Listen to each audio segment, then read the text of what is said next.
Bienvenue dans un nouvel épisode de Et bien on discute.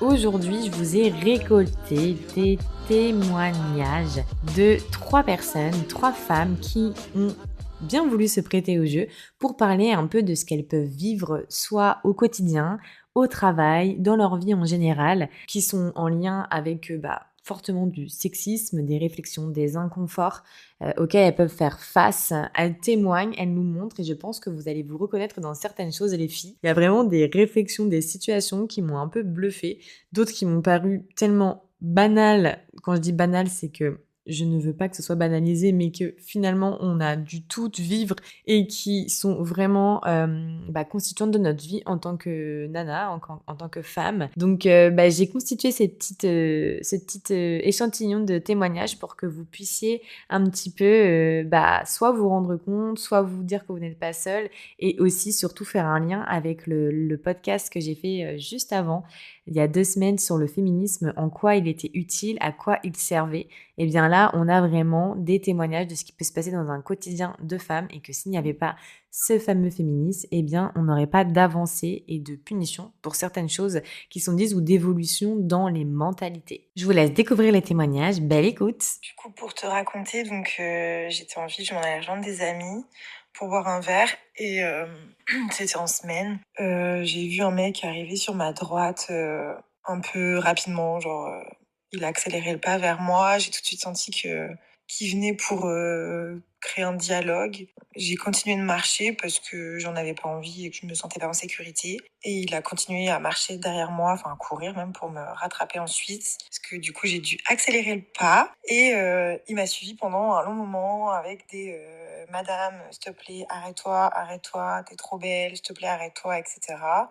Voilà, ça a duré jusqu'à que je puisse traverser un passage piéton et qu'il y avait du coup pas mal de monde qui attendait au feu en même temps, donc il s'est arrêté là, quoi. Dans la même semaine, j'étais partie en rendez-vous pour faire mes ongles et en fait quand je rentre le soir et que la nuit est un petit peu tombée, que je suis à pied, même à Caen, j'ai toujours l'habitude du coup d'être au téléphone avec mon copain pour me sentir plus en sécurité parce que j'aime pas marcher le soir quand il fait nuit. Et on en parlait justement au téléphone il y a quelques jours avant.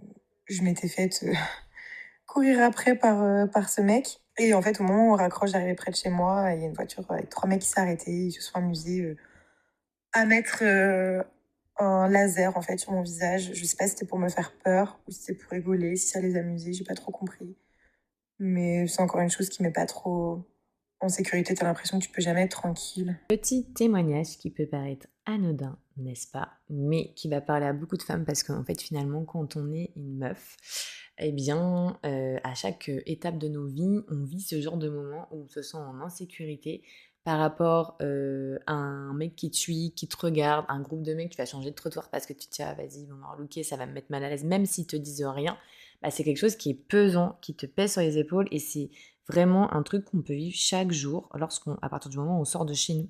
On a tout un peu l'anecdote d'avoir mis nos clés entre les mains, entre nos doigts pour se dire si on m'attaque, je vais me défendre. Qu'est-ce qu'on va faire réellement? Je ne sais pas. Mais on a toujours ce truc, ce petit stress de dire je peux me faire attaquer, qu'il fasse nuit, jour, je peux me prendre une réflexion, devoir prendre sur soi pour rien dire parce que si tu dis, t'as 2 fois plus de chances qu'on s'en prenne à toi. Et en fait, c'est des petits trucs comme ça qu'on a l'habitude d'entendre, que tu sois un mec ou une meuf, là, que t'écoutes ce que je dis, on a l'habitude d'entendre ça, et en fait, on a fini limite par le banaliser tellement que ça arrive souvent, mais ce n'est pas normal de ne pas se sentir en sécurité dans la rue.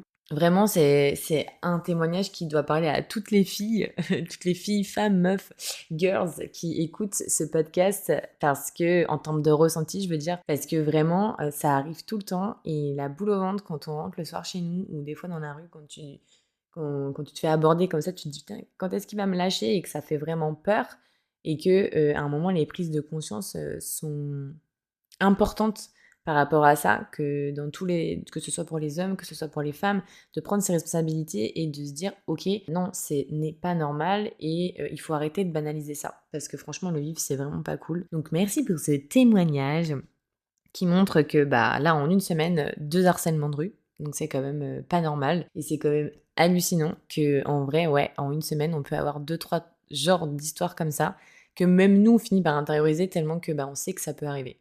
Donc j'avais envie de mettre ce type de témoignage en lumière pour dire: «Bah, qu'est-ce qu'on fait pour ça?» Alors moi, j'ai des petits trucs pour vous les filles. Il y a une appli qui s'appelle Sorority que vous pouvez mettre, en fait, sur votre téléphone quand vous vous baladez le soir, ou même quand vous avez envie d'être en sécurité, vous voulez avoir une solution de repli si jamais il vous arrive quelque chose ou que vous sentez justement ce genre de situation. En fait, vous avez juste à appuyer sur un bouton et ça contacte toutes les nanas qui ont la plus de sororité autour de vous. Donc ça, c'est un petit tips. Après, moi, j'ai fait une formation qui consistait à apprendre des techniques pour aider les personnes qui se font harceler parce qu'en fait, nous, on a peur aussi finalement, même si on est témoin, on a peur. Et donc, il y a plusieurs façons de faire. Je vous la mettrai dans la description plus en profondeur. Mais il y a la diversion, par exemple, le fait d'attirer l'attention sur autre chose pour que l'harceleur arrête de se focaliser sur la victime et du coup d'emmener la victime avec soi. Le fait de faire comme si on se connaissait. Ah, ça va, ça fait longtemps qu'on s'attend. Enfin voilà, il y a plusieurs types de choses qui peuvent aider dans ces moments-là. Je vais vous le mettre, c'est une technique bien. En fait, c'est un acronyme. C'est vraiment une technique bien définie qu'on peut toutes apprendre et qui peuvent nous sauver de situations vraiment emmerdantes et puis parfois même dangereuses. One, two, three.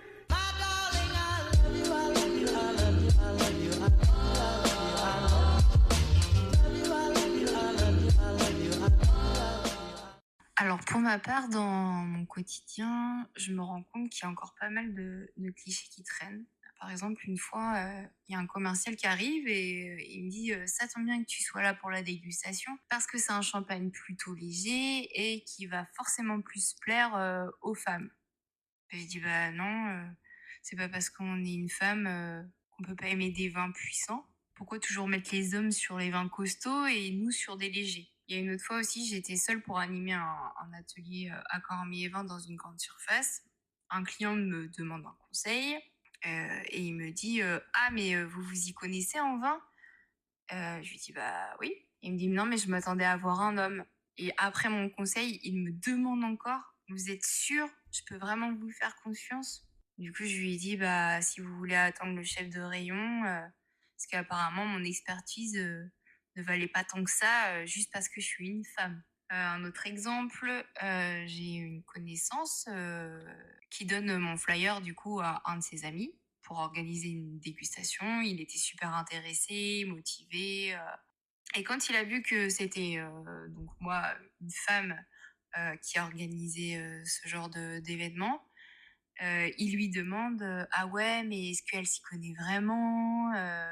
Donc, comme si le fait d'être une femme, ça remettait tout en question.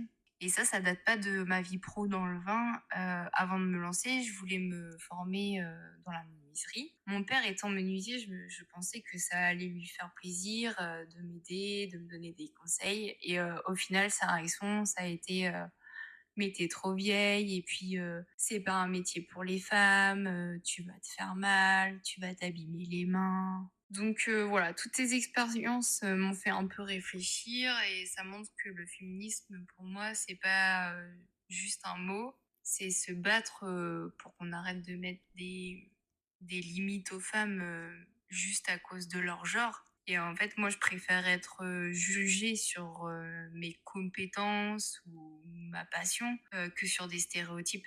Ici, on a eu un beau témoignage d'une sommelière itinérante qui vit du sexisme, du coup, dû au cliché dans son métier que les hommes s'y connaissent mieux en vin, ce qui est totalement faux. Donc là, on voit en fait finalement que même les professions, elles ont une vocation à être genrées, ce qui est ridicule, mais on voit bien que de par ce qu'elle vit au quotidien, que le sexisme est bien ancré dans notre société et que dans la tête et dans l'imaginaire des personnes, parfois, on se verrait être moins compétente parce qu'on est une femme dans certains domaines. Et donc, ça nous amoindrit dans ce qu'on est en capacité de faire, dans tout ce qu'on accomplit, parce que nous aussi, on se forme, nous aussi, on a vocation à avoir des professions ambitieuses, ou pas d'ailleurs, mais on nous remet en fait en cause dans nos compétences de par le fait qu'on soit des femmes, ce qui est totalement problématique. Merci pour ce beau témoignage. One, two, three.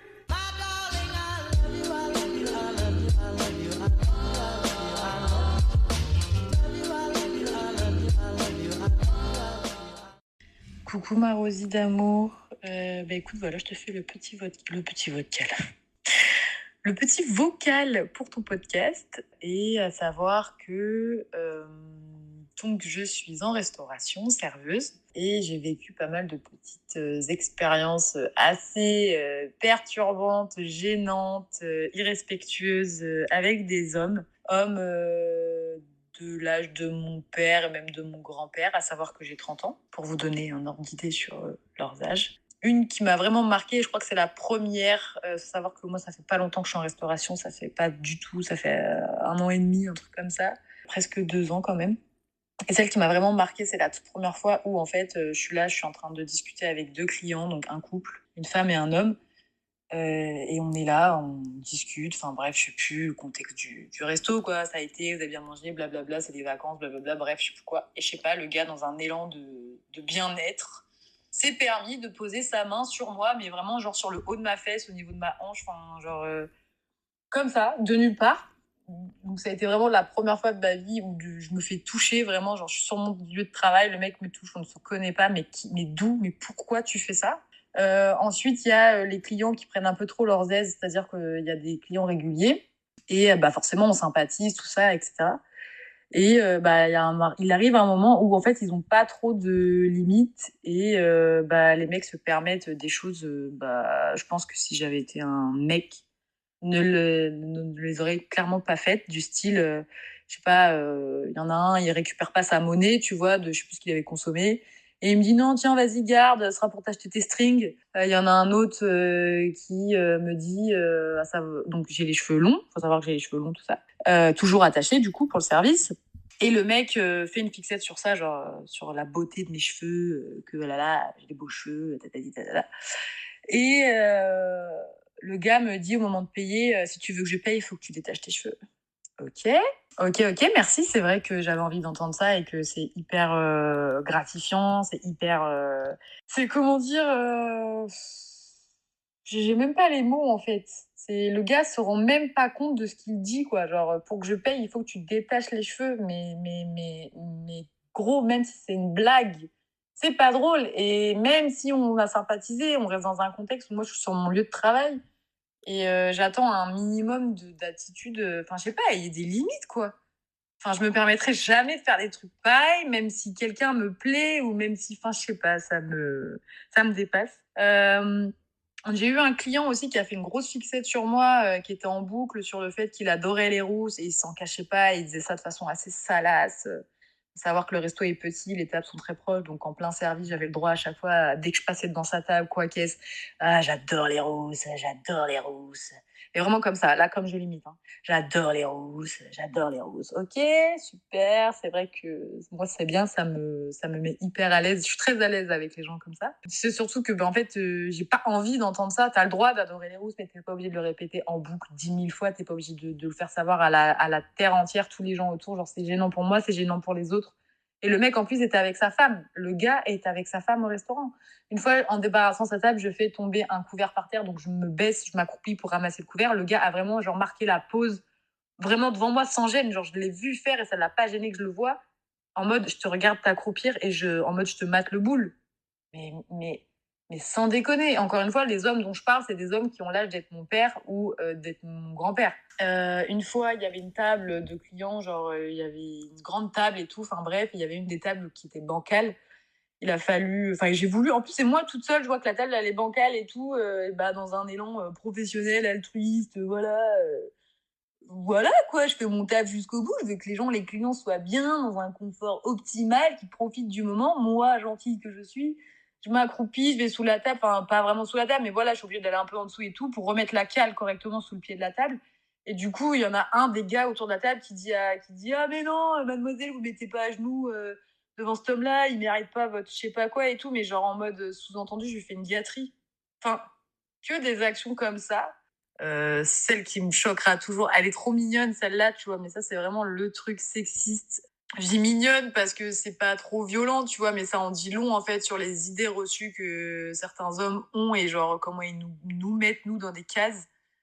Combien de fois quand je sers une table de deux, qu'il y a une femme et un homme et que genre par exemple c'est avec les boissons, que, par exemple, sur mon plateau, j'ai, je sais pas moi, j'ai un verre de, j'en sais rien, un verre de vin et une bière, ou alors un coca et une bière, enfin quelque chose et une bière, tu vois, et que j'arrive à la table et que je dis la bière. Bah le mec, je te jure, ça m'est arrivé tellement de fois de me retrouver dans cette situation où le gars fait bah c'est pour moi, hein. Genre en mode c'est évident que la femme ne boit pas de bière. Mais dans quel monde en fait, mon gars? Genre même l'alcool en fait elle est genrée. Pour ça je dis qu'elle est mignonne, tu vois, mais est-ce qu'elle est anodine en soi, c'est voilà, mais quand tu es là en mode mais mec, mais ta femme aussi, les femmes aussi, elles peuvent boire de la bière, enfin tu vois, celle-là c'est vraiment la cerise sur le gâteau. Ici, on a eu la chance d'avoir le témoignage d'une personne qui travaille dans le monde de la restauration et donc du coup qui a un œil sur ce qui peut se passer dans la société parce qu'on a un échantillon de personnes qui vient tous les jours au restaurant et comme vous avez pu l'entendre, elle a fait face à de nombreuses choses qui ne sont absolument pas normales et qui sont sur son lieu de travail, que ce soit de par ce qu'elle a observé dans les croyances, dans les stéréotypes, ou bien ce qu'elle a pu subir des réflexions, des sexualisations, des objectivations. Enfin voilà, il y a vraiment des choses qui ont été relevées qui sont hyper perturbantes. Merci beaucoup pour ce témoignage qui nous montre que je veux faire le pont avec le féminisme, que le féminisme sert à ça, en fait, à lutter contre toutes ces choses qui peuvent intervenir, que ce soit dans notre quotidien, dans la rue, au travail. J'ai pas eu de témoignage pour ce qui se passe, par exemple, dans nos couples, dans les inégalités qu'on peut avoir au sein du couple. Mais c'était pour vous donner un échantillon d'idées de ce qui peut être vraiment la vie d'une femme et le quotidien d'une femme et ce à quoi on peut faire face comme type de réflexion, de situation, d'injustice et d'inconfort aussi parce que ça génère surtout de l'inconfort en fait de faire face à ce genre de choses. Donc merci beaucoup les filles d'avoir fait ces témoignages, merci d'avoir bien voulu partager un petit bout de ce qui était parfois, parce que bien sûr que ce n'est pas tout le temps, mais parfois nos vies de femmes et à quoi on peut être confronté. Merci à vous de nous avoir écoutés. Si vous avez aimé l'épisode, vous pouvez vous abonner, soutenir le podcast, commenter, que ce soit sur Instagram ou bien sur la chaîne directement. Ça me porte beaucoup, ça m'aide beaucoup. Je vous remercie et je vous dis à bientôt pour un nouvel épisode.